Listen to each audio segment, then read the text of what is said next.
অম্বুবাচী শুধু একটি উৎসব নয়, এটি নারী শক্তি ও সৃষ্টির মহামন্ত্র। অম্বু অর্থাৎ জল, বাচী অর্থাৎ প্রবাহিত হওয়া বা প্রকাশ হওয়া। আষাঢ় মাসে পালিত এই উৎসবের কেন্দ্র হল কামাখ্যা শক্তিপীঠ, যেখানে বিশ্বাস করা হয় সতীর যোনিভাগ পতিত হয়েছিল।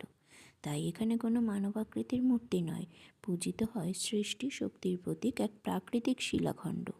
গর্ভগৃহে একটি প্রাকৃতিক ঝর্ণা বা জলধারা আছে, যা সারা বছর প্রবাহিত হয়।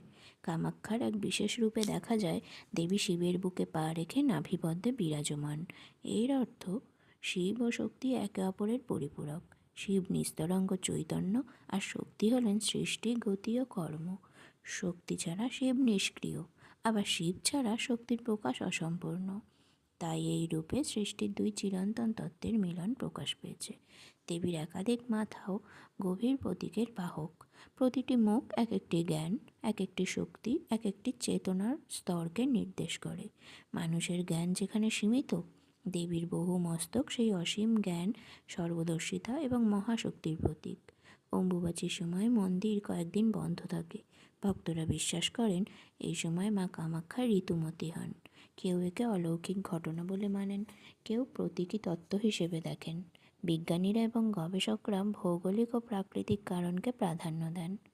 কামাখ্যা মন্দিরটি যে নীলাচল পাহাড়ে অবস্থিত, তার মাটি ও পাথরে প্রচুর সিনাবার এবং লোহা জাতীয় খনিজ আছে।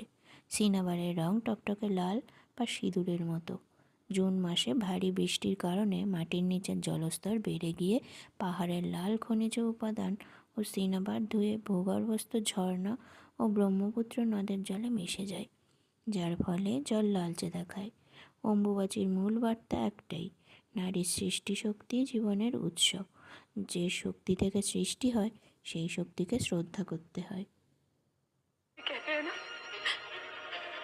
कि शक्ति के बिना शिव शव है, तो शिव के बिना ये शक्ति भी निशक्त है। देव नहीं गौरी, शिव ही शक्ति और शक्ति ही शिव। तुम्हारी प्रत्येक श्वास में बसा प्राण हूं मैं, इन बहते अश्रों में बसा भाव हूं मैं, तुम्हारी इन होठों की मुस्कान हूं, तुम्हारे प्रत्येक शब्द का स्वर भी मैं, और तुम्हारी पीड़ा की आह में भी मैं ही उपस्थित। तो फिर मैं तुमसे पृथक कैसे हो सकता हूं? तुम तो इस वैरागी का राग हो।